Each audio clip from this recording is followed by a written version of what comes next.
Hey, cat. They want to see you. They want you to help with the video. Are you going to help? Come on, you got to get up. They want to see you, though. Oh, gosh. You know what? You can sleep. That's okay. I'll figure it out.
Okay, so it doesn't seem like this video is going to be about what it's supposed to be about. But trust me, we'll get there at the end. In the meantime, try to enjoy the journey.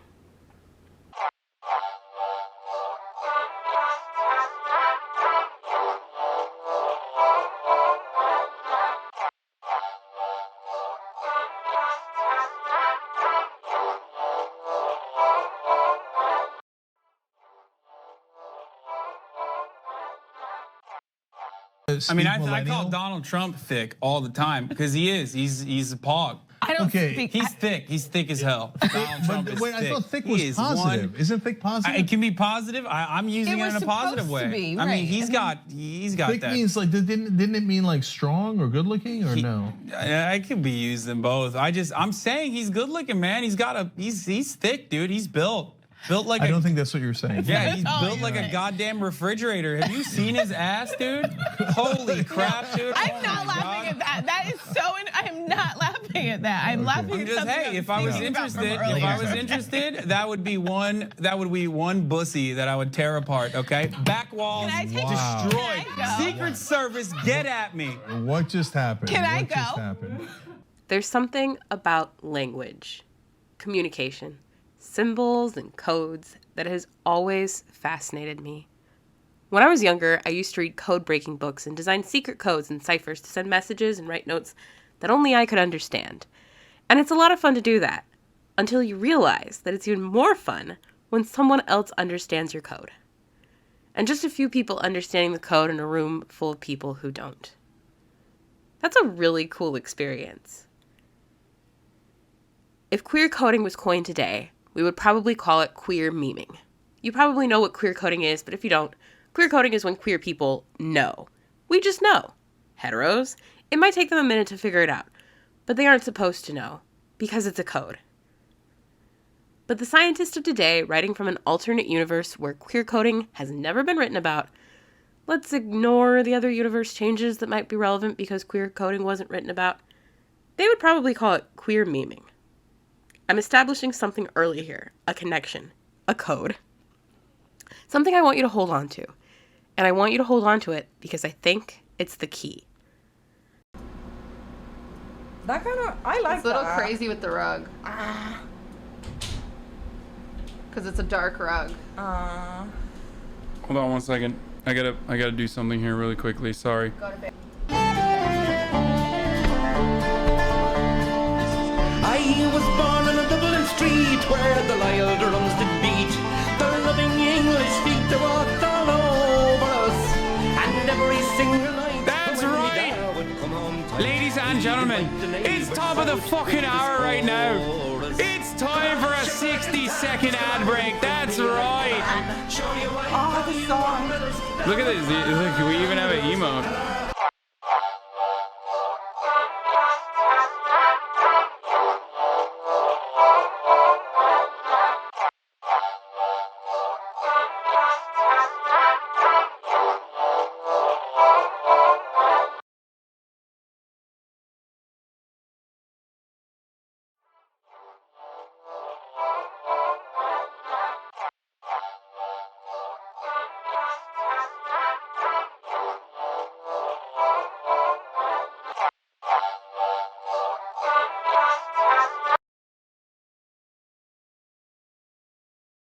Let's start with the concept of lost media. I'm a scientist of vibes, not lost media. So if you want lost media research and science, you're going to have to go do some research because I don't have time for that. But the basic idea here is that media can be lost. Amazing, I know. It happens a lot with old films and paintings. Old films and paintings were made out of flammable shit. So if your art house or film house or place where wealthy people store things they don't want the poorest to have access to burns down, the only known copy of a thing was in that building, it's fucking gone. Again, I'm not deep diving into this. Do your own research if this topic interests you. The point I'm making here is that if there is just one of a thing, that one thing can be lost. We tend to think that in the modern era of digitized everything that nothing can be lost. But considering that there are quite a few video games that are lost media, digitization doesn't prove to be protection against lost media. This is important because I think it is. I mean, the people who specialize in this and actually do research find it important too. But like from the perspective of my project, this is important because I think it is. Because I'm digging into a community where many of its memes were established before it was considered more broadly relevant. Before the days of Hasanabi Clip Compiler 1234, who has a back catalog of VODs that is literally thousands of hours of footage uploaded to YouTube.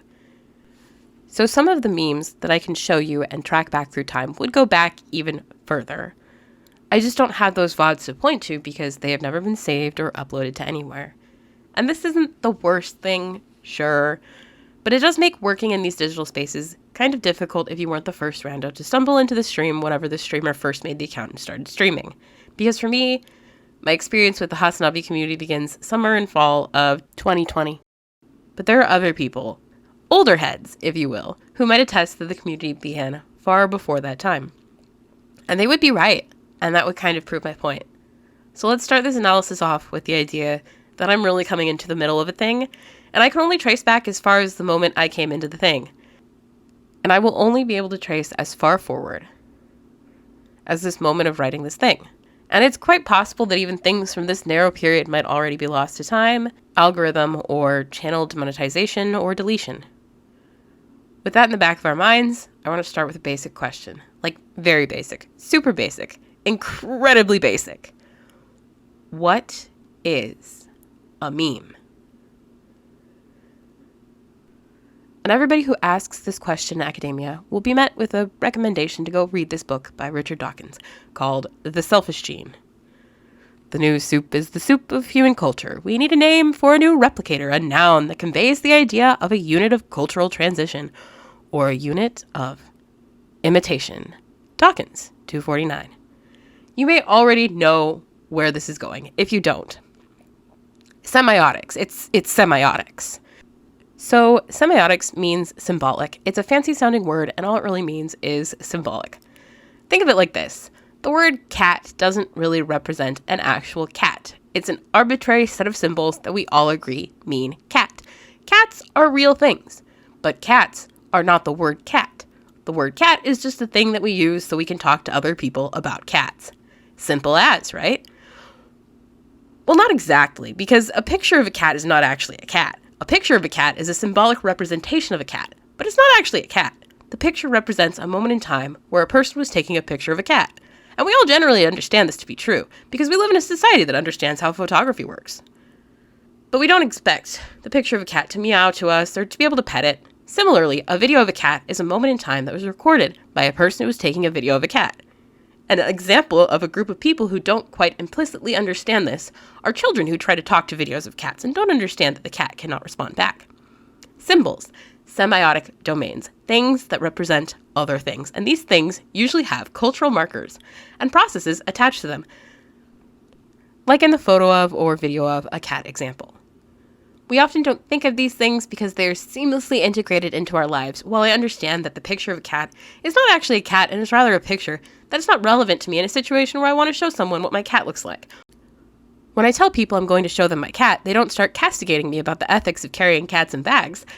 They understand that there will be some photographic medium which will display an authentic image of the cat I call my cat. So then memes. Where do memes fit into all of this? The word cat being a symbol for my cat is rather simple to understand. So is the idea of a photograph of my cat being a symbolic representation of my cat. But when does a picture of a cat stop being a picture of a cat and become something else? Cat memes are one of the most popular memes. Source: my source is that I made it the fuck up. But I'm not alone in making this up because generally speaking, we understand that the internet is made for sharing pictures of cats. So we already see here in these past 3 sentences that semiotic domains are wiggling around and converging and breaking apart, and that a picture of a cat can simply be a picture of a cat, or it can be representative of an entire discourse of genre and cultural exchange on a digital platform. I spoke about discourse and genre in my last video. We are involved in many different discourse communities at once, and we use different language to mean the same thing in those different communities. And I'm going to talk about that in my next video. Yeehaw, motherfucker. But what is important to understand here is how discourse relates to genre, because out of discourse communities, genre arises. If we consider discourse communities a way of speaking, thinking, doing, then we can understand genre as a product of these ways of speaking, thinking, doing. Thank you, editing me. With this very basic understanding of discourse and genre, we can establish a few principles. Show principles on screen. 1. Pictures of cats are pictures of cats. 2. Pictures of cats are not just pictures of cats. 3. Pictures of cats are part of a broader body of symbolic representation of other pictures of cats. 4. Pictures of cats are part of a shared body of knowledge of assumptions about pictures of cats. So the first 2 are pretty simple and we don't really need to look much further. The second 2 might require further explanation. Number 3 can be parsed as simply as, there are lots of pictures of cats out there and all of them are pictures of cats. Number 4, however, is tricky territory which carries a lot of value judgments about what is and is not a cat. Gatekeeping catdom, if you will. So the assumptions may be listed as such. 1. A picture of a dog is not a picture of a cat. We all have a basic understanding of what a cat looks like and we know that dogs are not cats. 2. Pictures of multiple cats are pictures of a cat. There's no reason to see the amount of cats pictured as a necessary variable when considering whether or not this is a picture of a cat. 3. A picture of a dog and a cat is still a picture of a cat because there is a cat in the picture. This may change by how much cat is present in the picture versus how much dog. 4. Cats can be doing cat-like things or things that are not cat-like. In each of these situations, the cat is still a cat. However, the cat that does not cat-like things may be considered an instance of dramatic irony where we, the audience, know that the cat is not behaving like a cat even though the cat doesn't know this, which is haha funny. 5. The internet was designed for sharing pictures of cats. These are not all of the possible assumptions and values we have about cat pictures because that list would go on for days. But these are just a few basic assumptions and values which I could come up with.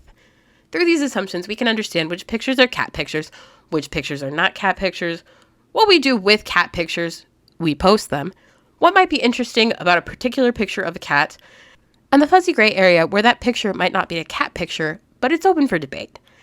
And even then, these variables can be complicated further because is a cat dressed in a dog costume still a cat?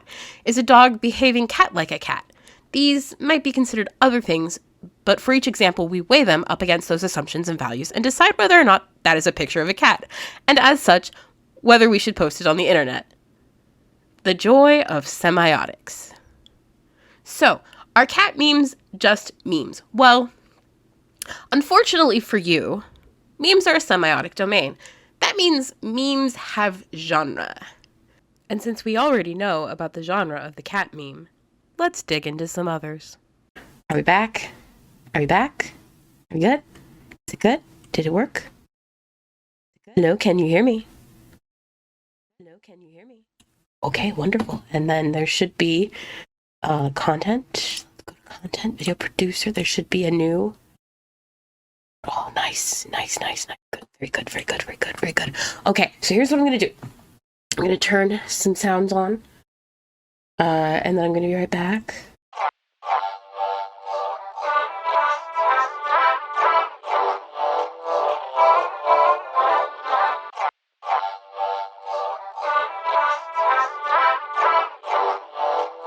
Pepe the Frog is a frog from a comic strip written by a guy. Here's a documentary I would recommend if you want to know more about that.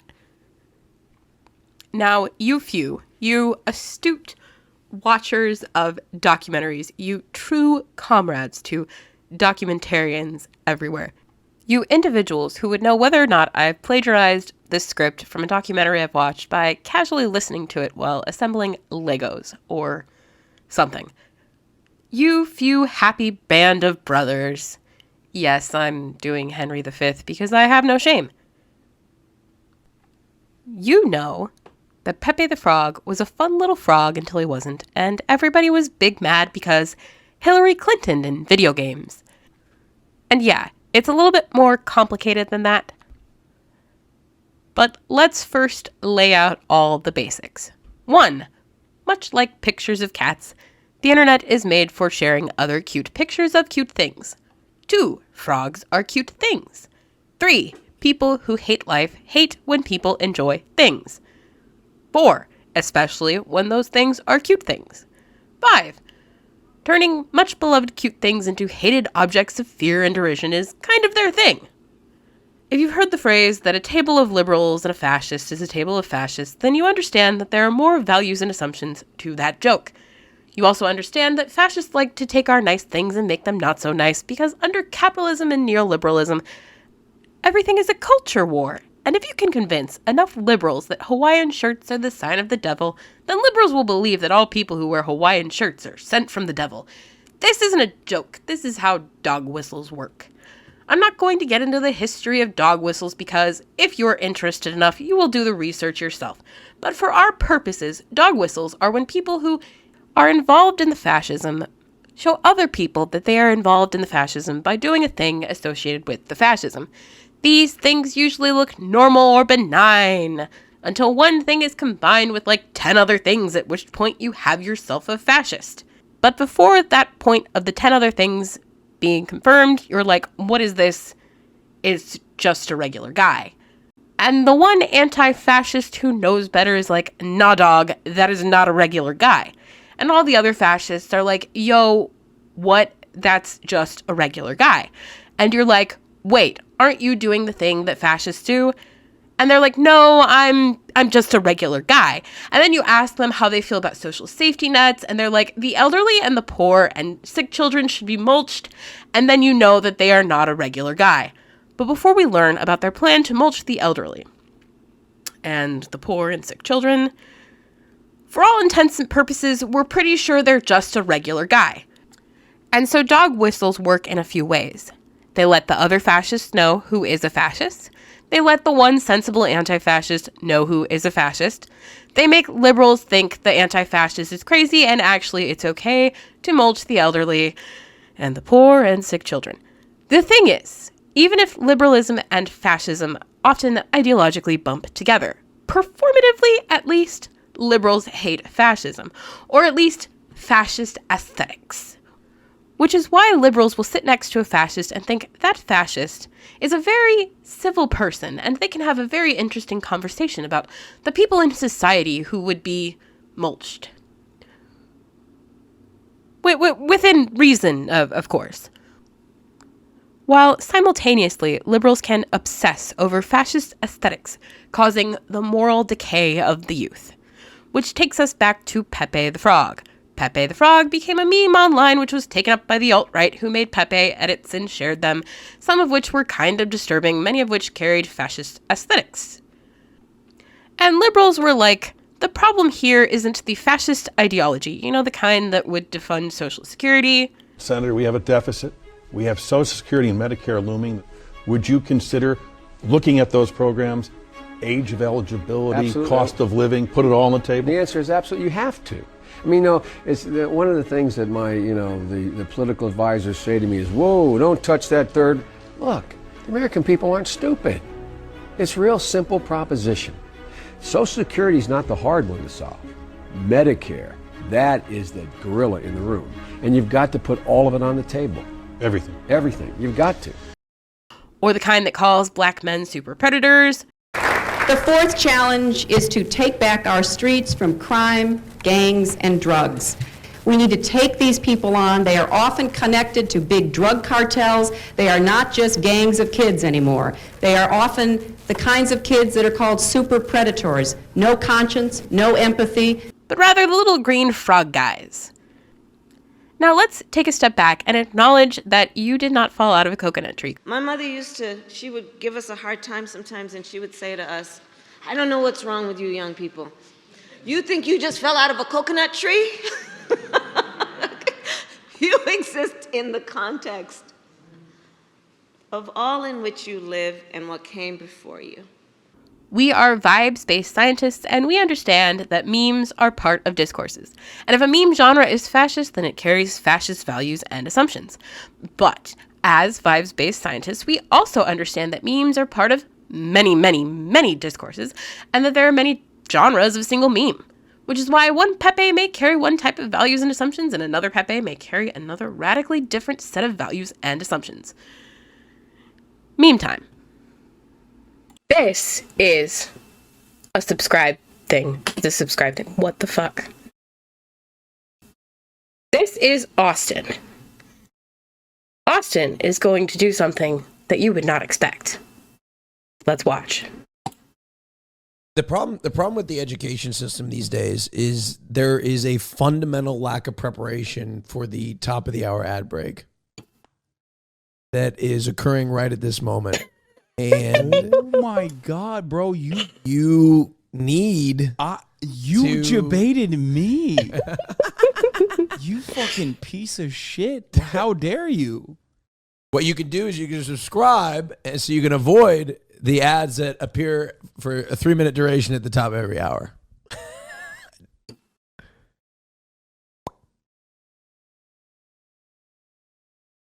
Yo, that's fucked up.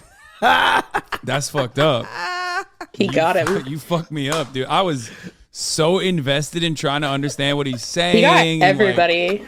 I'm like listening to what you're let's saying. Be real. I'm like, we all yeah, got. Just fucking let him cook. I get you shattered my frame. I don't know. It's weird. We're doing weird stuff today. So that's our first React clip.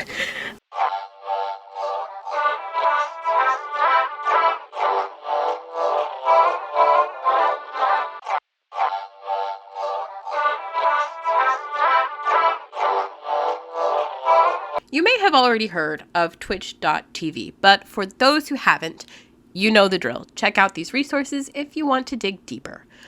But for now, some basic knowledge. Twitch is a live streaming platform. There isn't much short form content like you would post to TikTok. There isn't much scripted and edited video content like you would find on YouTube.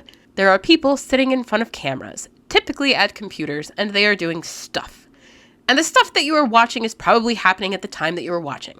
Think of it like live news coverage, but instead of an anchor standing knee-deep in hurricane water, it's some dude threatening to become your stepdad if you don't stop criticizing his Fortnite stats as he slams his desk. It's always that. What a fucking liar, dude. What a fucking Weasley little liar, dude. What a fucking Weasley little liar, dude. Holy shit, dude. Excuse me. Holy Sorry. fucking I'm out of shit, control. dude. I apologize for that. Literally lying. There's also a live chat full of people who chat in the chat known as chatters, and your new stepdad is going to read all of the messages in chat, but only focus on the mean ones. Just wanted to say that a lot of engineers, especially in the Cali area, do in fact make over 100K a year. You will never make as much money as I do for the rest of your fucking life, no matter how hard you try. Fuck you. Okay? How about that?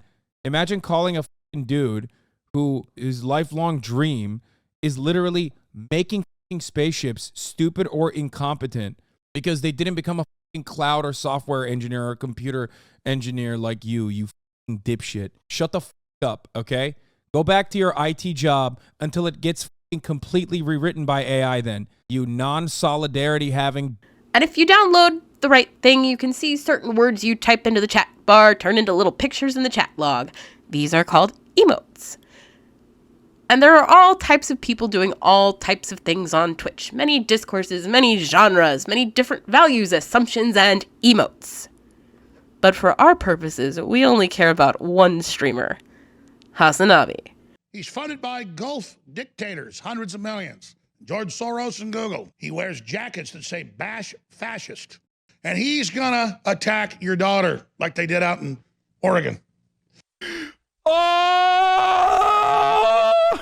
I'm dying. This is literally this is the dream. He's talking about how I'm going to have sex with your daughter, dude. If you paid Alex Jones $1,000 to do a cameo, this is the best cameo that he could ever make. Chase women down. That's what he's pushing. And uninterrupted for the Young Turks members. And this is the sexy death porn. Hassan Pecker of the Young Turks declares that America deserved 9/11, close quote, praises brave soldier who took Representative Crenshaw's eye. Isn't that just darling? Fangirling super hard right now. I bet he's got some big old giant bitch tits. I'm sorry, it's a family show. Just go ahead and roll this. I doubt he will ever watch this on stream, but if he does, make sure that it's the top of the hour right now.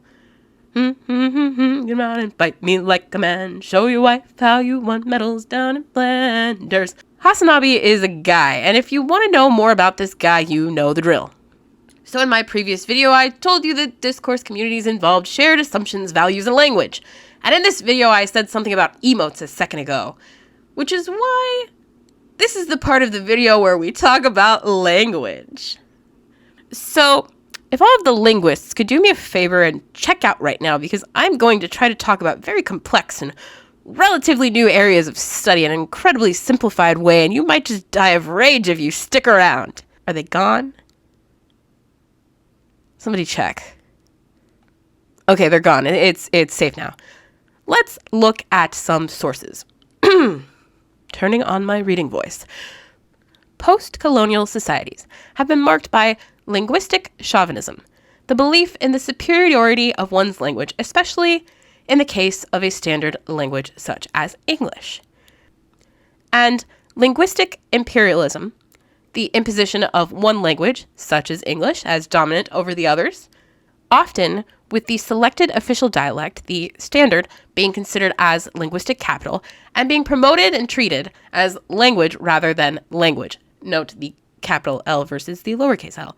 Given this erroneous association of the standard with language and not just language, other dialects and other standards are simultaneously rendered peripheral or minoritized, as are their users. Arising from these divisions and treatments of language varieties have been considerations of languages in contact as systems that are either discrete or integrated, with these considerations suggesting whether or not the contact languages are compatible. Vivette Milson White, 116. This is a heavy one, I'm sorry, but let me break it down. Much like the idea of artist with a capital A, gamers with a capital G, or doctors with a PhD, we have a tendency to think of language with a capital L. Notable moments where this happens. Any situation, any ESL, English second language, individual has ever been subjected to, ever. The feeling that Black Americans have when white people post on Twitter. And whatever the fuck is going on in France. Get an article of whatever the fuck is going on in France. These are all examples where a standardized language has been foisted onto people as a form of institutional gatekeeping. Out of the messy understanding of formalized language versus cultural language come the idea of code switching and, more recently, code meshing. Linguists of today, for the most part, understand, at least they should, that language is a doing, much like gender. Language is a performativity, and the language we use speaks our identity into being. It's how we understand the relationship between ourselves and our community, because, say it with me everyone, discourses are shared values, assumptions, and language. Emotes. The linguist who didn't leave is tearing out their hair right now. I'm not sorry. So yes, when you engage in shared language, you are engaging in a shared discourse, because ultimately discourse is just a discussion. And yes, different communities have different discourses. And yes, there is tension between dominant language and dominant discourse, and non-dominant language and non-dominant discourse, which takes us back to our quote. There is tension here, yes, and there is an attempt at separation. But as the French may find out, there is no way to sanitize one form of language or prevent a non-dominant language from breaking into the mainstream, as Twitter users find out every other day. I'm not interested in a cultural appropriation versus appreciation discussion. So don't come into my comments telling me about how there are good ways to share language or culture and bad ones. I'm tired. I don't care. I'm tired. The point is, human culture is like a bag of cats. If you put all your cats into a bag and shake the bag around, you will pull out some random combination of cats rather than cats in the specific order in which you place them in the bag. No cats were harmed in the bagging because these were pictures of cats. Humans do stuff. Other humans copy that stuff. Sometimes the humans copying the stuff don't know how the stuff works because they don't have experience with the appropriate context or the appropriate knowledge to do the thing correctly. This is what we call school. It's also what we call white people using AAV on Twitter. But, and, so, and, otherwise, and, therefore, and so forth. Out of this comes a few points. Get out your little numbers. It's time to do numbers again. Number 1, human connection is like 95% doing what the other guy is doing. We are all lemmings. Number 2, different forms of human communication have no fixed or set boundaries, and everything gets kind of fucked up in translation. Number 3, everything gets kind of fucked up in translation. And all my A+ documentary watching students are like, oh, hey, is this the Richard Dawkins meme thing? Right? Right. But linguists call it translingualism. Quote time. The translingual approach we are advocating adopts a framework that locates language and language users, practices, conventions, and contexts in terms of time as well as space. Thus, instead of treating these as discrete, pre-existing, stable, and innumerable entities, a temporal spatial frame treats all of them as always emergent in process, a state of becoming, and their relations as mutually constitutive. Liu and Horner, 587. You think you just fell out of a coconut tree? You exist in the context of all in which you live and what came before you. Language like gender is a doing, which is where we get language. But wait, cries the casual comment section linguist. Language is words. Memes are cat pictures, so how can memes be a form of language? Astute question. Unless you're being a dick about it, then fuck you. You see, comrades, a picture is worth 1,000 words. Yes. Let us travel back in time to however long ago we talked about semiotics. Semiotics literally just means symbols, and symbols are literally anything that can also mean something else. And anything that can also mean something else involves language. Because a cat picture isn't just a cat, it's the assumptions, values, and language and emotes we use to describe the cat. But a cat meme isn't just a picture of a cat, it's the assumptions, values, and language and emotes we use to describe cats and cat memes. So we have this like Russian stacking doll of cat memes. You have a cat in the middle. Next is a cat picture. Next is a cat meme. Next is, I don't know, man, whatever is the next formation that we literally can't even imagine because it hasn't been invented. And I just think that's neat. Meme time.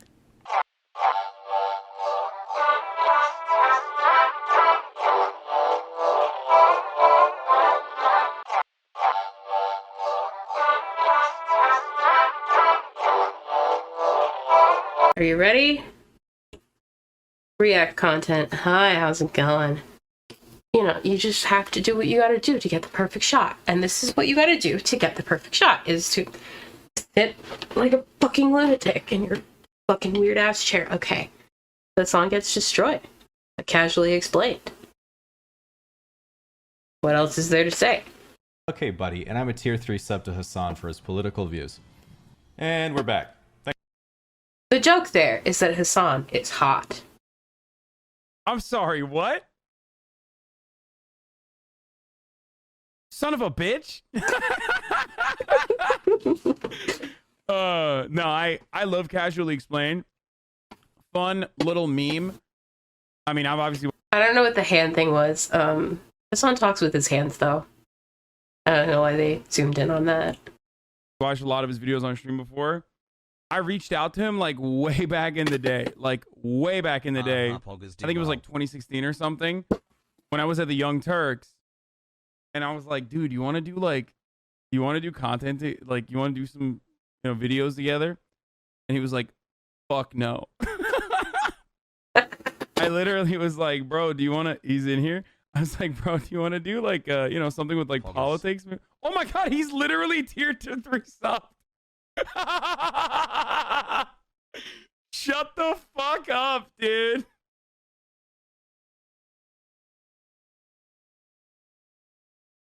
Oh, that's hilarious. Oh, dude, he probably did this just for the fucking meme. No shot. Yeah. Probably. I wonder, that makes me think, like, he's been subscribed, like, you know, he puts out that video, right? And then he subscribes, and he had to wait, like, 2 months. He had to subscribe, like, twice before Hassan finally reacted to the video. Dude. Never typed in chat, tier 3 sub. The perfect chatter. The perfect relationship with a streamer and chatter. Thanks for unpausing the video, Hassan. Now, one thing Twitch is certainly known for. It seems so impossible to have, like, organically happened. I guess it helps that Hassan is known as, you know, the guy who pauses all the time.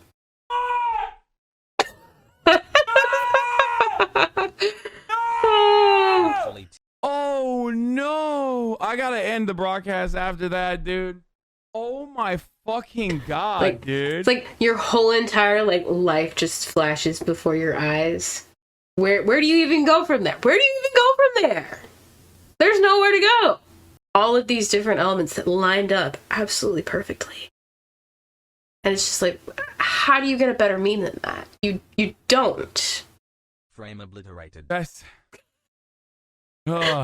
frame obliterated. The frame obliterated is one of those, like, I think it's like a manosphere thing that like the leftists kind of, to like be a real man, you have to be like stoic and serious all the time, and you know, it's the least stoic, the least serious thing ever.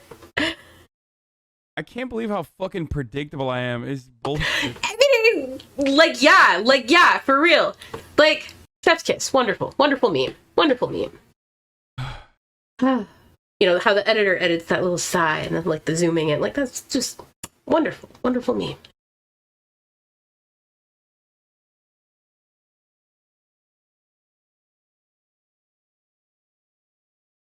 This one is just kind of unhinged, I think. The common thread of a lot of these memes is things that are not expected are happening at just the right time. So this is another one. Probably thinks that way. Have you seen, he calls black people low information voters, might as well say a slur, which is fine with me, by the way. Let's not forget the original America deserved 9/11, implying that it was our fault that it happened. Then again, leftists over and over again failed to remember that this ad break at the top of the hour, every hour is time for a 6-second ad break. Fuck you, dude! Most people are going to look at that and they're going to be like, I'm not reading all of that. Me, I'm not reading all of that, right? This person has constructed the perfect guy who is the type of guy that Hassan just kind of like hates. And so of course he's going to read the whole entire comment. And he's going to be like, oh, this guy makes me so annoyed because, right? And so this meme is just the perfect construction, all of those different elements, all of those different hitting points. And so he can't like pull himself away. He can't stop reading. He can't see the forest for the trees. And then at the end, it's the top of the hour ad break. You got frame is just destroyed, you know? It's the top of the fucking hour. Literally the top of the hour.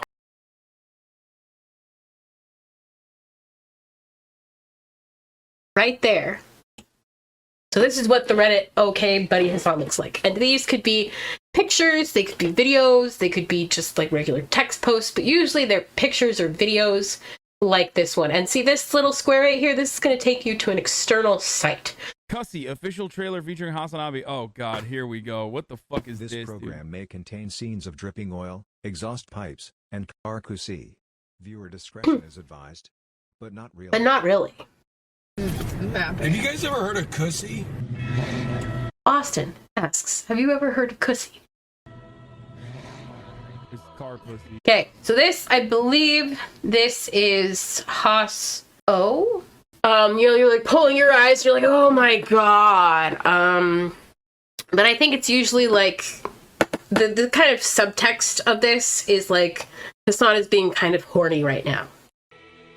What does that mean? What does that mean? I do not know. So there's a bunch of different streamers because, once again, memes compounding upon memes. Hassan cannot bring a lady on the stream without telling her about car pussy. The Cars cinematic universe. There are male cars and female cars and car babies, which means there must be the existence of a car pussy. The cussy, if you. Thank you for coming to my TED Talk. Wouldn't that be great if, like, you know, I get to do a TED Talk and then I do my TED Talk about car pussy? That could be my life goal for now. That's my new life goal, is to do a TED Talk about car pussy. I thought, Pago. Click, click, or click. I don't know. Every time Purple Quaker has a guest on, literally every time. Literally every time.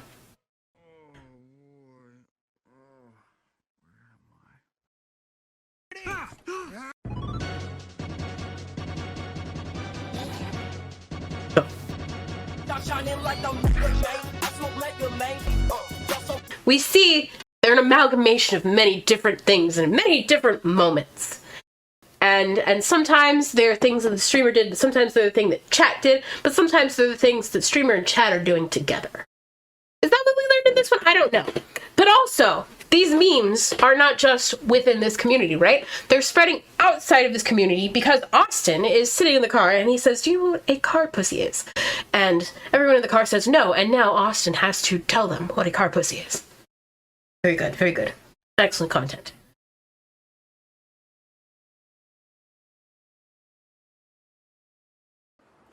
Never a dull moment in this video. There's everything I fast forwarded to, it's just the next worst thing that you could possibly imagine. Coming, 3615, it's coming. It's coming. Literally, it's coming, literally. It's just coming. Oh, no. Oh my god. Oh god, what is he gonna do? No. No. No. What is he gonna do? Get away from the car, you fucking pervert. Holy shit. Poor Todd. My god. Oh my god. Todd. Oh my god. Poor Todd. Oh god. Oh, this is gonna be so Poor Todd. bad. Okay, I don't know if I'm ready for this, okay? So you're sitting on the couch with your girlfriend, and you've known each other for a few months now. This is like the first time that they come over to your house.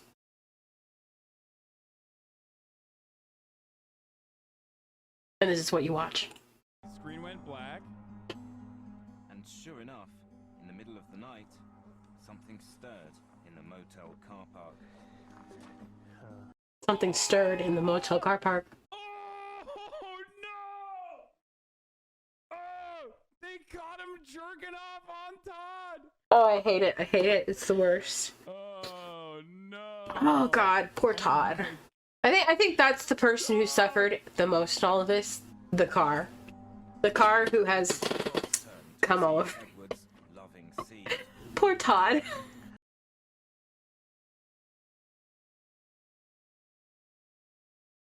Hassan has talked about Cussy many times before this Cussy doc. The only reason chat presented the Cussy doc is because Cussy was already a meme. So we see that a meme is an established meme within a community. Because of the already pre-existing meme, there are things that are related to the meme, even tangentially so, which are brought into the meme universe and become part of the meme. And this way, The memes compound and compile and slowly shift and change and grow to mean different things to different people over different periods of times. Always, Yeah, he was just fucking always boys. fucking pussies left and right. Pussy? Indeed. Yeah, boy pussy. Oh God, Butt that's pussy. I don't know. disgusting. You've never heard bussy before? I guess that bussy, like shame on butt you. pussy. It's just, it's what Yeah, the you're right. LGBTQ Aristotle was- community calls Oh, that's like anal the sex. oh, that's like the sanctioned word. Yeah. Bussy is like a meme. Being kind of homophobic right You now. haven't seen the memes about like putting ussy behind everything? Like, give me another example. Cussy, car pussy. Like And- from the and- cinematic universe of Cars. And is that fucking in a car or fucking a car? No, that's the Cars from the Cars Pixar cinematic universe. Where you can fuck them? No, they fuck one another. Because like there's car babies and there's like Car male cars, babies. female cars. Male cars. Yeah. Female cars. Don't worry, I They got, go I in the got you tailpipe. covered. This is here, why I'm here we have the anatomy of the.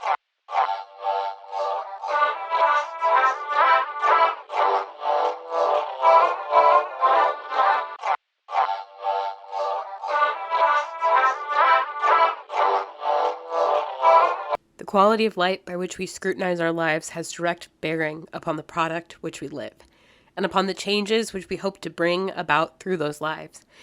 It is within this light that we form those ideas by which we pursue our magic and make it realized.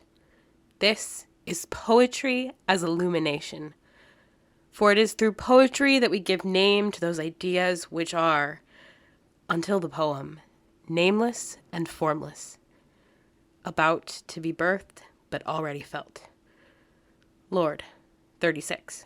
We have a lot of theory assembled, and I've been trying to hint at where this is all going, and you may have already taken the bits and pieces and started to assemble them yourself. Or you might be confused as hell. You might be a savvy memetics, semiotics understander. You might be a vibes-based scientist. Or you might be wondering what the point is. And well, unlike my last video, I might have some more satisfying closure for you. If you've watched the Feels Good Man documentary, you were left with a somewhat disappointing ending. An ending that signaled loss of a beloved figure and failed attempts at reclamation. An ending that suggested that lost things are lost and can't really be reclaimed. But that's wrong. Because, like you may have learned through the course of this video, language is not stable. Meaning changes. A rule of cooking is, generally speaking, you can't take the salt out, but you can always put more in. So use salt sparingly to taste. But what if you do put in too much salt? What if that salt is angsty and angry and radicalized by the poor conditions that they are living under? What if that salt was promised things by society that the society was only ever going to deliver to people on the tippy top of the income bracket? What if that salt was radicalized and was trying to turn the rest of the soup into a place for radicalization, slowly salting up the carrots and the celery, leaching itself into the potatoes, infecting the chicken and noodles? Sometimes you have to add a little water to your soup. Dilute it some. So while the alt-right was trying to mark Pepe as a hate symbol, Twitch chatters were using him to speak in the Twitch chat. Some people see Pepe as a hate symbol, and we can't really change that or prevent it because language is complicated, and meanings change over time, and those meanings are out of any one individual's control. But when many of us band together to use the little frog as a symbol that can express the feelings we feel in a way that words can't quite manage, when we use the frog to express joy or love or hope or being woken up in the middle of the night, or being gay or typing like some kind of maniac, or cats and rats and drinking juice but in a sad way because why is there no Sunday fun day, Mr. Streamer? Or what the fuck, man, I love that song. Or I'm definitely taking notes, or strunk, or hashtag hustly grindy, or happy, or, shrudge. When we work together, anything is possible.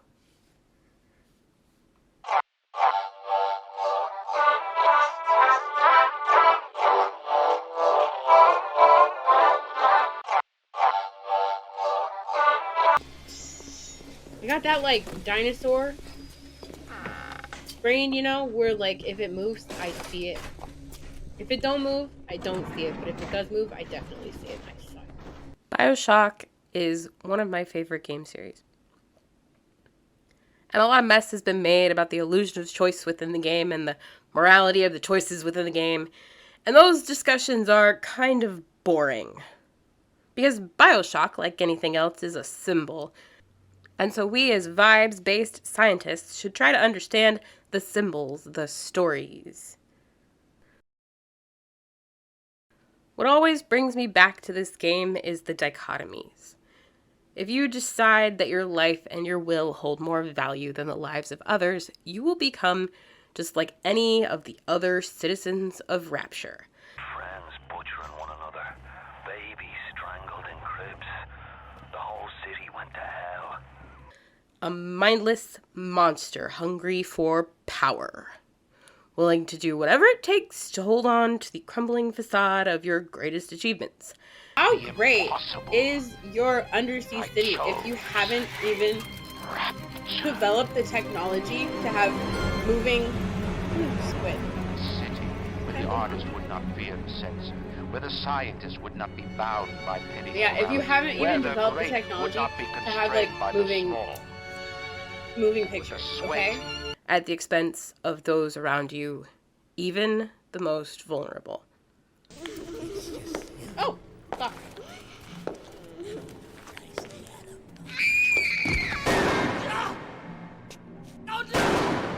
Stay away from her, or it is you who will be shot next. Easy now, Doctor. He's just looking for a wee bit of Adam. Just enough to get by. I'll not have him hurt my little ones. It's okay, lad. Not a child. Not anymore, it ain't. Dr. Tenenbaum saw to that. Bitte do not hurt her. Have you no heart? Aye, that's a pretty sermon coming from the ghoul who cooked up them creatures in the first place. I don't know why she don't just shoot us. Girls and turn them into that, didn't you? Listen to me, boyo. You won't survive without the antidote. Things are carrion. Are you prepared to trade your life, the lives of my wife and child, for Tenenbaum's little Frankenstein? Here, there is another way. Use this. Free from their torment. I will make it to be worth your while. Somehow.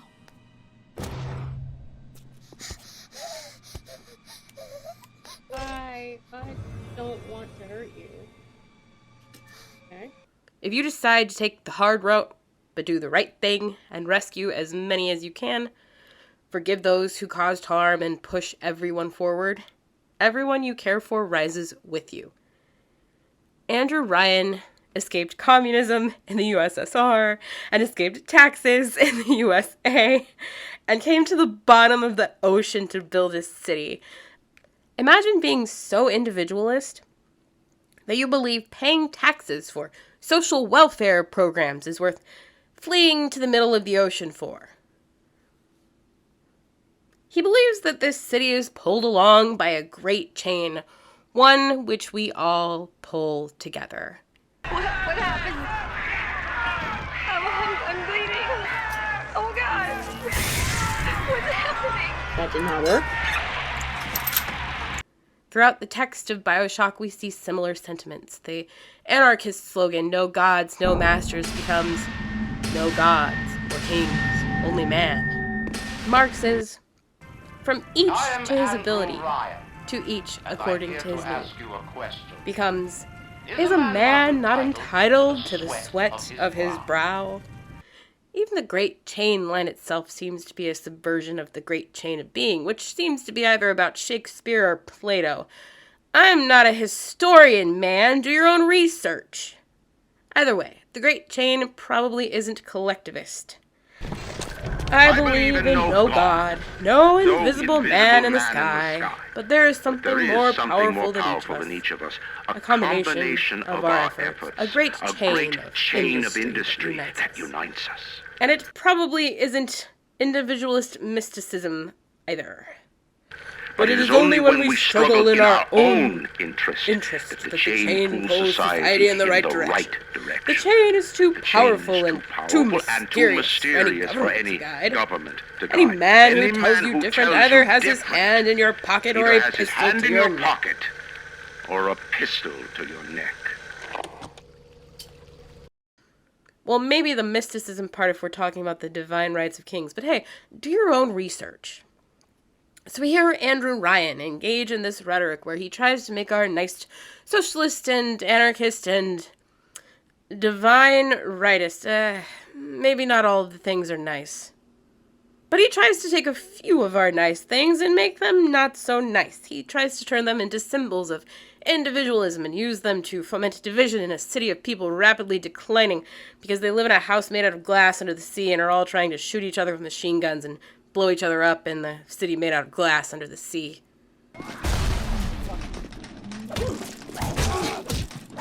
Yeah, throw your fucking grenade now! Blammo!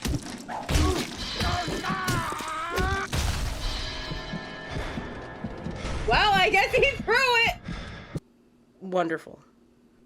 Oh yeah, and there's a lot of pheromones in the vent that do mind control to you too. That also happens.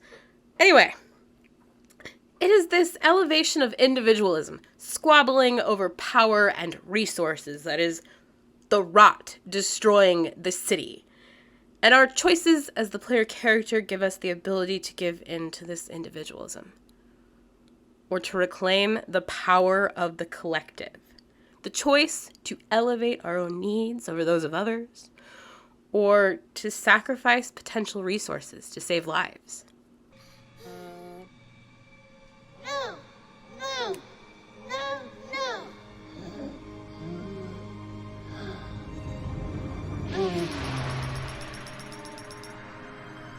10:30. Thank you, mister. Thank you. The path of the righteous is not always easy, yes. This is a game about killing drug-addled eugenicists with grenade launchers and machine guns in a city made of glass under the sea.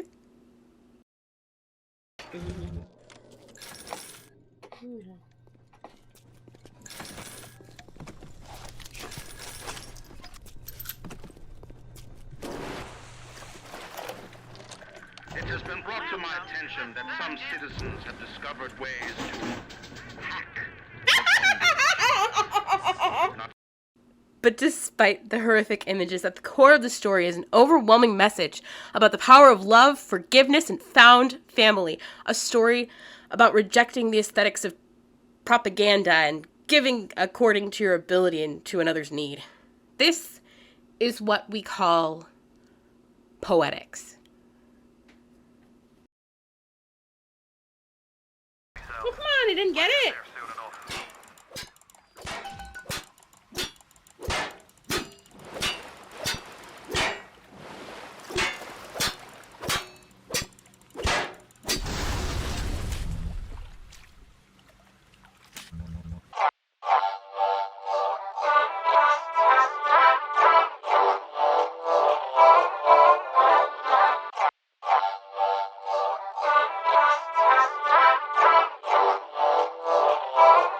This is the part of the video where I get to throw a little shade and sip a little tea. So far, according to the watchers of documentaries, we've probably had a good citation to text ratio, but I have two papers which I absolutely adore. So hear me out. We are going to be a little source heavy for the moment, just for the moment. Let's do this. When banks and educational establishments turn their attention to internet memes, albeit for marketing purposes, it is safe to assert that this trend now poses a mature cultural phenomenon and invites systematic media scrutiny.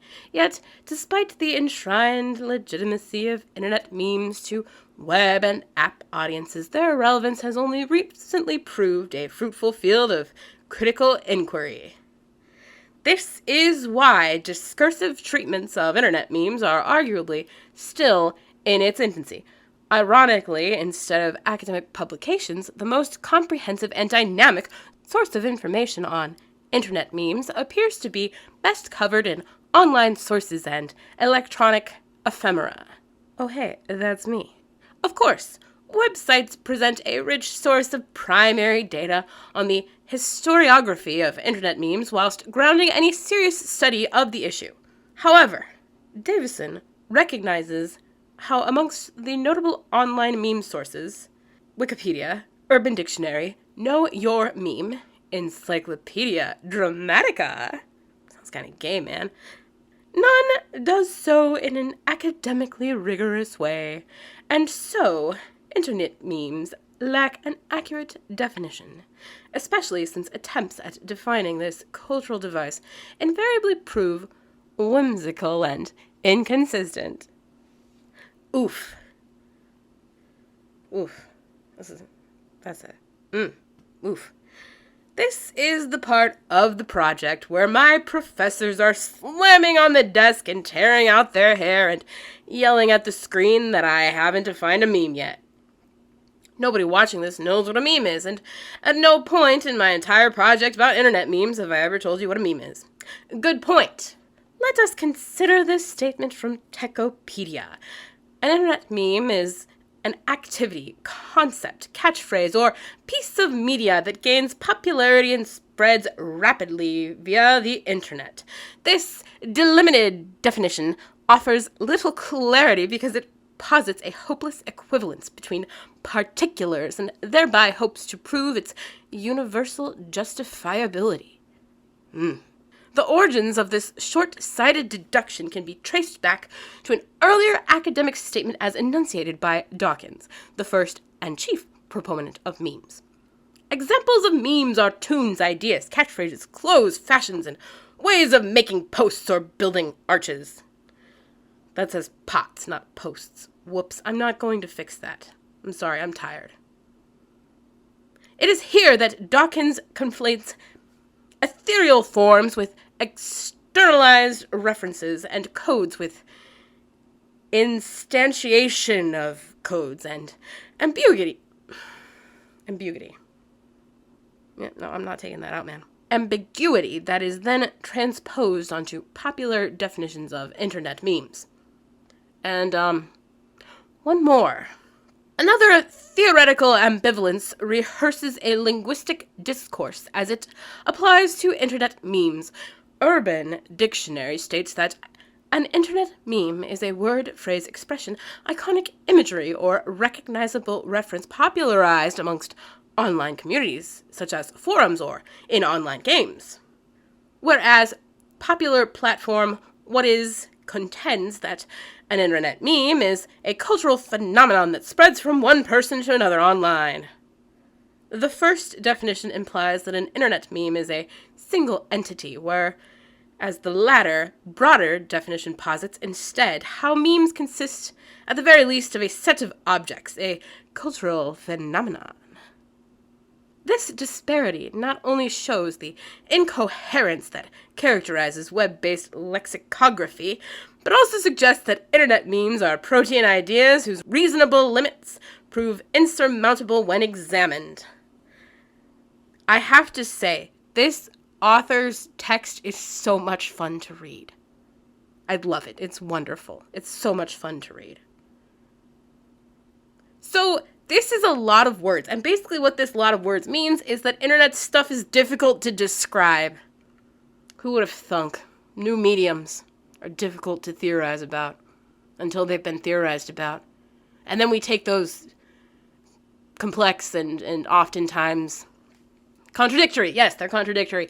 We take them and then we compare them against one another and we're like, yes, no, and yes, maybe, and I don't know about that.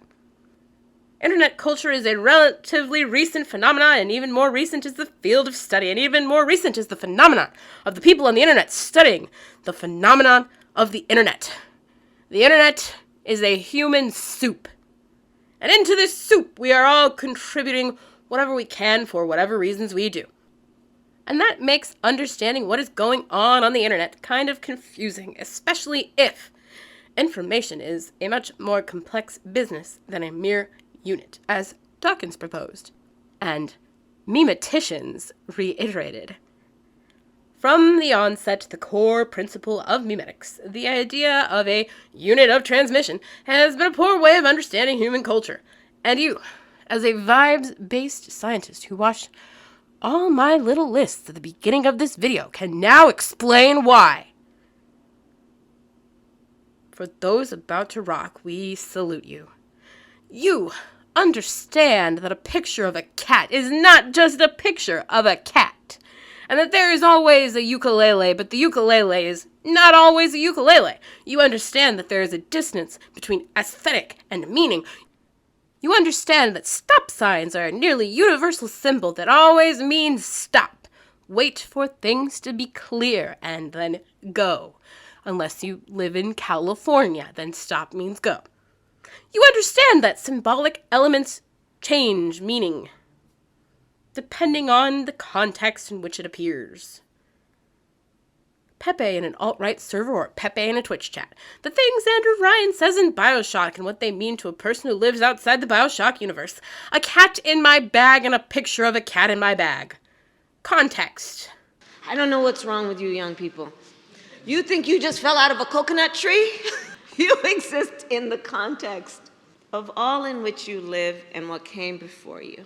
Unless your context is that you did fall out of a coconut tree, in which case we have far greater problems than what memes are. Are you getting medical treatment? Are you gonna be okay, buddy? Go to the doctor. Right now. Interestingly, even in digital culture, all those who set out to say something meaningful about internet memes, whether new media scholars or grassroots web writers, intuitively adopt the notion of information as relational. They do so despite often advocating the groundings of their work in Dawkins' non-relational view of information. Oof. This is the problem I met with often while doing research for this project. I was participating in the Hasanabi community. I was looking at our memes, studying how we engage them, how we make them, how we become them. But then the work I was reading to try to understand mimetic theory was always running directly contradictory to what I knew about memes. Contradictory to the vibes-based science, to the poetics of mimetics. See what I did there? I watched the Pepe documentary that told me that Pepe was a lost meme that could probably never be saved, as I was spamming Shrudge in the chat because I was obsessed with his little hands. He has such nice little hands. Look at his little hands. Good little hands. I read a text that told me memes were going to lead to mass shootings and could be linked to rising rates of crime. Violent crime. Ugh. While the memes coming from the community I was in were about Cars from the Cars cinematic universe. Having a pussy. Very choice meme that yeah, it's great.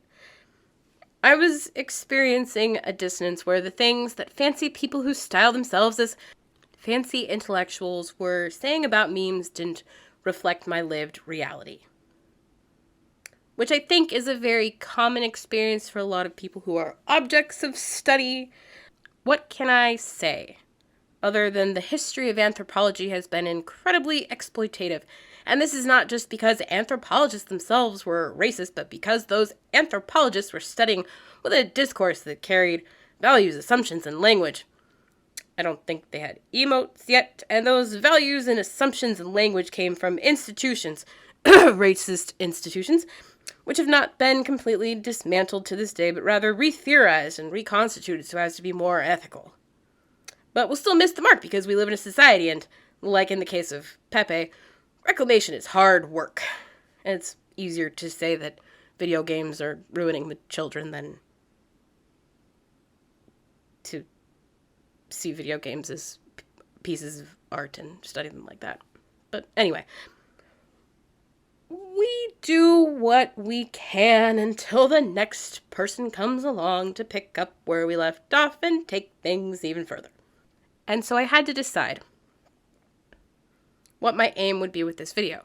How am I going to show you community without harming that community? How am I going to write about the Hasanabi community and the value it has to the people within it in a way that builds it up and welcomes people in? To date, Mimetics has only identified some very obvious mechanisms that facilitate the spread of ideas. It has failed, however, to identify the qualities that would make certain ideas spreadable. Until Mimetics can do that, it will remain of dubious value. What makes certain ideas spreadable? Let's take a step back and change focus, because we cannot see the forest for the trees. We cannot weigh the different types of transmissible ideas like they are brands of ketchup that we might buy in a store. Each of those ideas that might be transmitted exist within the soup, within the context, within the not falling out of a coconut tree-ness of human experience. The popular website Know Your Meme also lists a number of items in order to illustrate the history of a single internet meme. In short, when observing an internet meme, these commentators have not merely observed a single media text, a discrete unit, but a collection of objects and the way these objects have triggered one another and related to one another through time. So if internet memes can only be studied in relation to their numerous adaptations and versions across a period of time, it follows that an internet meme cannot be defined as a single image or video or catchphrase, as per the ill-defined conceptions outlined above, or in other words, as isolated information. Instead, internet memes must be defined at the very least as systems. Memes are not ideas. Memes are not singular instances. Memes are discourses. Memes are discourses which contain values, assumption, language, and emotes. These memes are not simply spread, but rather created by a community, and they are modified by that community. Each edit grows the discursive bodies of knowledge contained within the meme. Memes will be translated most accurately by those within the community from which the meme came. Despite this, each successive translation will alter the meaning somewhat, and therefore, even within a community, there might be different interpretations of a single meme. A meme that leaves the community can take on radically different meaning from the meaning it had before, which is why multiple communities can share the same meme, image or text, while having a different contextual and subtextual understanding of the meme. Woo! Hot dog. Because of their nature as symbols, memes are both located within discourse, but also representative of a discourse, in that a discourse makes a meme, but also a meme carrying more meaning than just the image itself represents all the knowledge contained within the discourse. I guess it's time for a list on the textuality of memes. Memes are metatextual in the way that they are both representative of a discourse, but also commentary on a discourse. Memes are hypertextual in that they are derivations of other memes, something which is often obscured to the extent that the original meme or instance that inspired the meme has been lost, and each derivation is part of a response to the previous derivation. Memes are intertextual, not simply because they are derivations of other memes, but also because many memes require understanding previous iterations of the meme to understand the meme. And of fucking course, memes are sustainable as fuck, because memes represent community, and community on the internet is affinity spaces. First, people are associated with them because of their shared endeavor or interest, not because of their credentials. They can achieve expert status regardless of their official credentials. Such spaces cannot be defined around or restricted to professionals in any credentialing or institutional sense. Second, some people, usually, but not always, around 20%, must have a deep passion for the common endeavor, not just a passing interest. This passion may be reflected in different ways, such as extended commitment of time to the interest in space, high levels of production, and so forth. Others in the space will have many different degrees of interest and may come and go in various ways, but they must affiliate with others in terms of the common interest and show that they respect and value the passion that fuels the most active people in the space.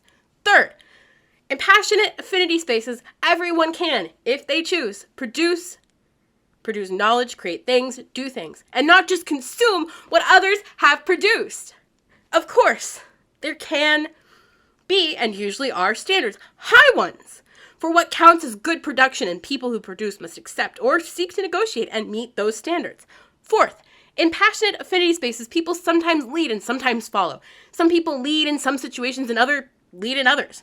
Leadership is flexible and takes different forms, such as managing the site, introducing new ideas and practices, and helping others.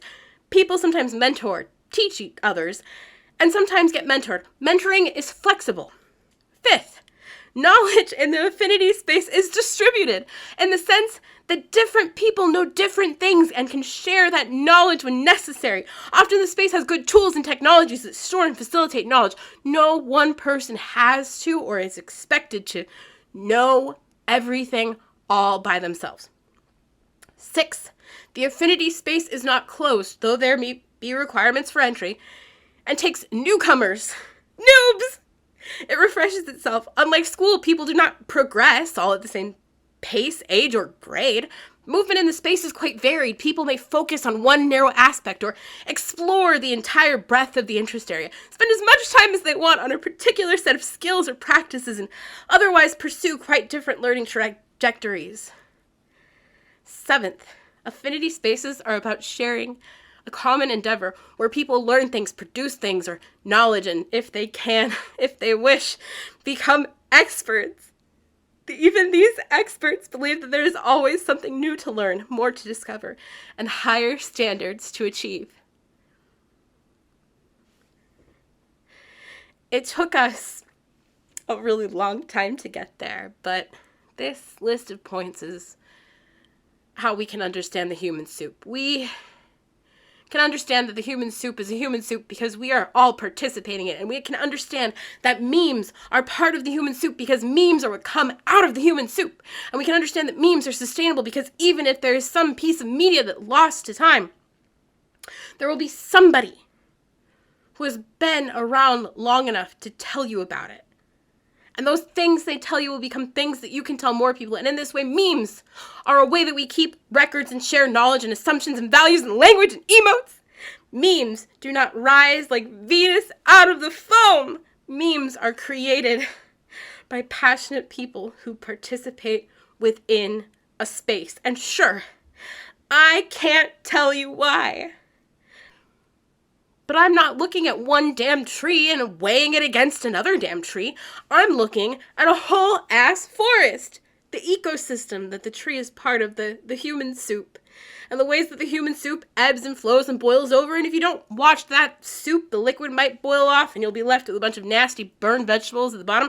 But hey, that was an amazing soup while it lasted. And I'm going to use that same recipe and spices and ingredients from that soup to make a new soup because I didn't fall out of the soup making coconut tree. I exist within the context of all the previous soups I have ever made. And even when the pot is cleaned from all the crusty soup bits, I will still be writing down that soup recipe and handing it out to all my friends because damn, that was a nice soup, and they will change the recipe, and with each change that recipe might drift further and further away from the original soup. But even through those changes, that human core, the core that is humans sharing things and doing stuff together and sharing joy and something they are passionate about, that will remain. And that's all I can think of to write for now. But at some point, somebody is going to come along and add 10 more things to the list. And I can't wait for that moment because it's at that moment that this project itself becomes a meme. Okay, so this is Amen Animations. So let's start with the basics, the beginning. We see a bunch of frogs. Now, as you've seen with the Yeps are frogs, they're Pepes. We've talked about Pepes earlier in the video. So these are Twitch chatters. And the Twitch chatters are loud. They're very loud. They're very noisy. I wonder what's going to happen.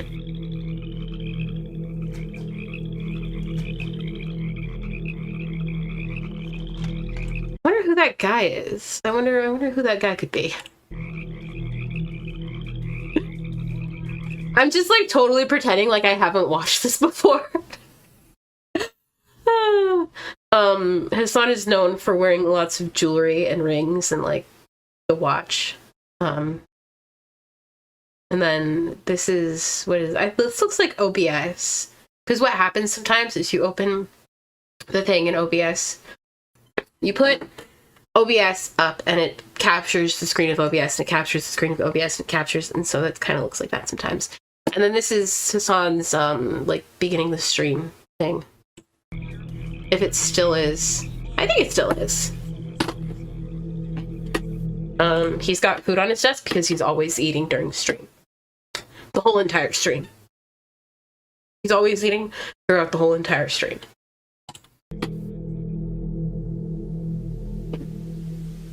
And his head is tiny. I'm here to talk to you today about music, art, fashion. One of the greatest problems that I our think his head is generation getting smaller facing. too. The biggest scourge that affects our society. Against And he's wearing jackets on top of his sweater because he's like super fashionable. He's a fashionable guy. What can you do? all of the cultural and social progress we've seen is the battle against intellectual thought. I think everything that he's saying in this video is from his YouTube, the stuff, YouTube stuff he did for Young Turks. Are you guys comfortable with that? No, This is a war against I'm not comfortable. critical thinking, battle against intellectualism. This is a war against rational behavior. His head is And we're not definitely even getting aware of it. smaller. And that's terrifying. Whew. What kind of an example are we setting? The problem with America is that because of cultural imperialism, we are literally teaching the rest of the world how to think, what to wear. The Kardashians are lying to you. Culture used to be the backbone of the resistance. All it seeks to do is sedate the masses. Culture now seeks to appeal to our primal urges, our base needs. We're now in the age of mediocrity. You can bring about the positive change you want to see in this world, because the revolution will not be televised. Only you can bring about the revolution by taking it to the streets. Keep your The bald one, I think he shaved his head on stream at the beginning of the pandemic, or like before the stream, I forget. He shaved his head basically at some point. So that's what the bald one is. And now he's talking to chat because he's no longer in the like ambiguous, white box of the I'm making a YouTube video, so we have to have a plain background. Now he's in his house and he's streaming. You fucking idiots. That back there, that's a still from, the head is smaller than it should. Actually, that's the normal size that Hassan's head. That is the size that Hassan's head normally is. But that's a still from one of the YouTube videos from the Young Turks, I believe. And there's chat. And they're all annoying him. Of course they are. God damn it, I hate you so much when you do this shit, chat.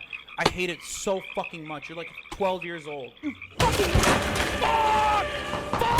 Are you fucking brain dead?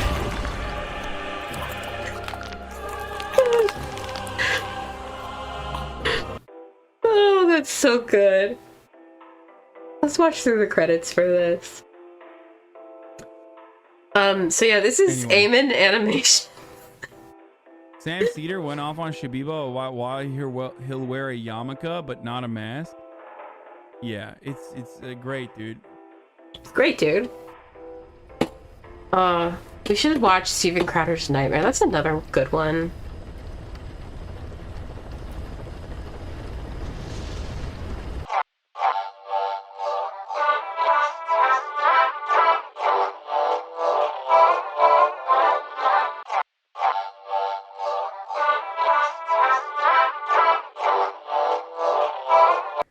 Hello, comrades.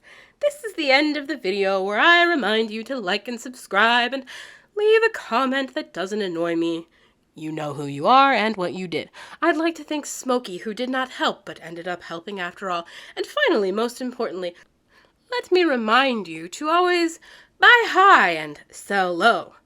Thank you for watching, and I'll see you in the next video, Master's Tools, Master's House, which just might end up being a treatise on the ideology of Andrew Ryan from BioShock. I wouldn't know, I haven't written it yet.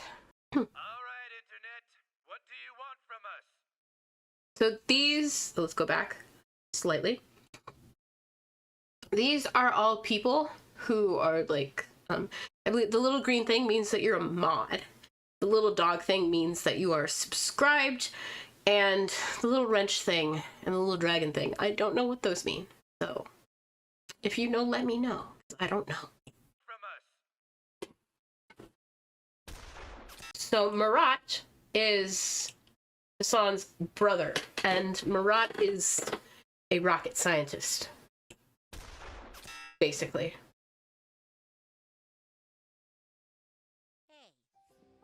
Rogan is another mod. C-Mac is another mod. You can tell because the green thing. But Frogan also has a stream. She streams. Check her out. And then there's chat. We're gonna get very we're gonna do some discourse analysis now. We're being metatextual here. A lot of memes are metatextual, as in there's more that's happening than just the what's happening in the video. So in the video, it's a clip of South Park. I think that's South Park. It's whatever it is. And it is the clip of a show. And in the context of the clip of the show, it probably just meant whatever it meant in the clip of the show.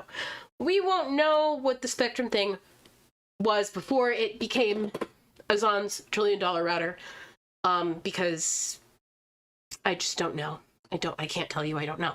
So, this tells us there is something going on before this meme. I'm pointing over there. Before the meme. I came in at a point where I didn't know what that was. So, the previous context of the video is gonna be lost on me. I don't know what the fuck they're doing here. Now, I know that they're trying to figure out how to fix this stupid thing, right? And I know that they shot at it to try to fix it. And I know that the kid is like, I know how to fix this. And I kind of know South Park, so the kid's probably a dork and he doesn't know what he's doing, but they're probably gonna let him do it because he's the main character of the show, right? One of the main characters of the show, right? So this guy is a newscaster. He's Comrade Lynn. He's not a mod, so he's just kind of, or she, I don't know who he is a newscaster. I don't know who Comrade Lynn. I don't know who they are. But anyway, so they are kind of acting as, this is Comrade Lamb's YouTube channel, so they're acting as recorder and transcriber and a narrator of what is happening here, right? So in a metatextual sense though, because they're both doing that in the sense of they're making the video, editing the video, labeling who is who, and uploading it to YouTube, but also in the sense that they're labeling themselves within the video, and the person that they labeled as themselves within the video is narrating the story to you.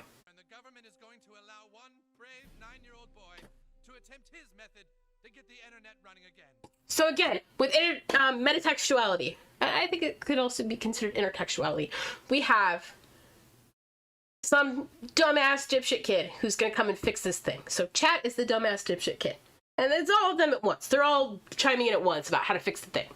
And Hassan's like, yeah, I'm gonna listen to you. We're gonna let you figure it out, chat.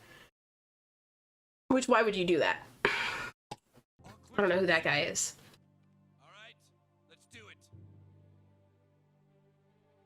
We're listening to chat. What is chat doing? What are they gonna do?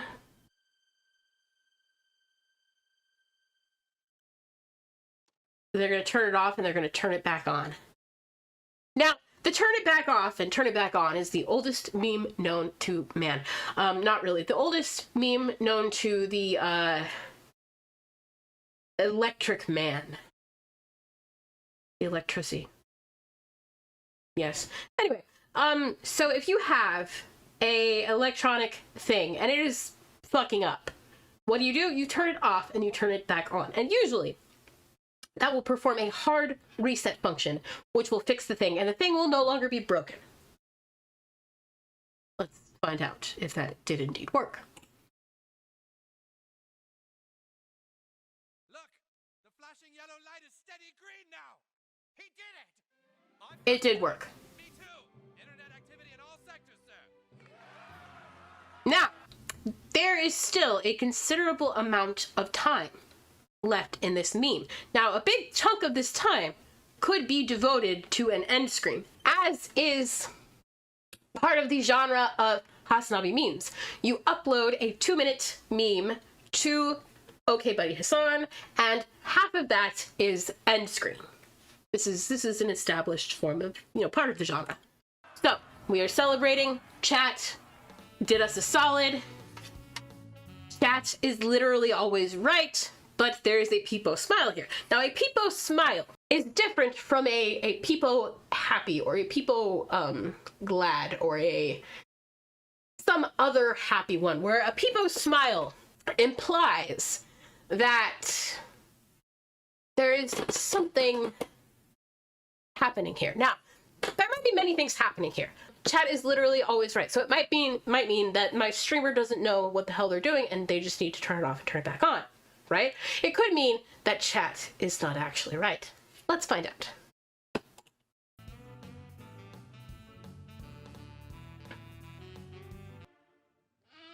That is a sheep, a lamb, if you will. Let's go. Hassan is very excited about the lamb. You're gonna make him kill the fucking lambs? Lambs are about to be murdered. Around the world, engage in what is known as the ritualistic sacrifice of lambs. We are sacrificing a lamb. Never mind, we are forcing the lambs. Yes, the lambs are watching us eat the lambs. Kind of gross, kind of messed up, kind of fucked up. Kind of fucked up, dude. And now, never listen to chat. Now, why didn't we want to listen to chat? Because Comrade Lamb, who is a lamb, chat fixed the internet. And when chat fixed the internet, Comrade Lamb, who is a lamb, found out that MasterChef would be making lambs watch as lambs were being eaten by lambs. And instead of Hassan reacting appropriately with the reserve and the grave attitude which one must have when they find out that their comrade is being consumed, the comrades of their comrades are being consumed, Hassan says the most fucked up thing imaginable. The travesty, my word. So yes, never listen to chat.